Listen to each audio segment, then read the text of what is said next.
बचपन से ही iron head और उसके भाई बहन को उनके मास्टर ने ऐसी ही खतरनाक कुंफू ट्रेनिंग दी है। एक छोटी उम्र में ही आयरन हेड अपने सर से बिना दर्द महसूस किए ईंटें तोड़ सकता था।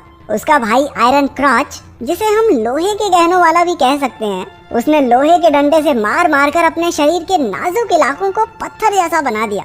उनकी बहन रोर अपनी चीख से लोगों की जान तक ले सकती थी। उसकी हंसी सुनकर ही लोगों के कान के पर्दे फट जाते। वो रोज कम से कम 5 क्लास तोड़कर अपने गले की ट्रेनिंग किया करती।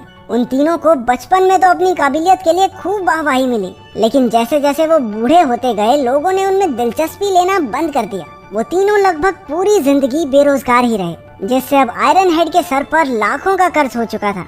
उसका सर लोहे की चोट तो सह सकता था, लेकिन कर्ज की नहीं। एक दिन लोन वसूलने वाले उसके घर आ धमके और घर का सारा सामान उठाकर ले गए। उनके लीडर ने आयरन हेड के पुराने सर्टिफिकेट देखकर एक फालतू सी चीज पर अपनी पूरी जिंदगी झोंक देने के लिए उसका मजाक उड़ाया। अब वो अपनी जिंदगी से परेशान हो चुका था और उसे बदलना चाहता था। 60 साल की उम्र में वो नौकरी ढूंढने बाहर निकल गया।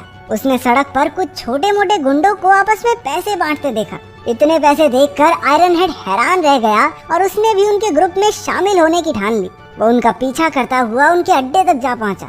राइकर नाम का एक गुंडा उसे बाहर फेंकने ही वाला था कि उनके लीडर जाई ने उसे रोक दिया और कहा कि अंकल की बात सुन लेने दो भाई।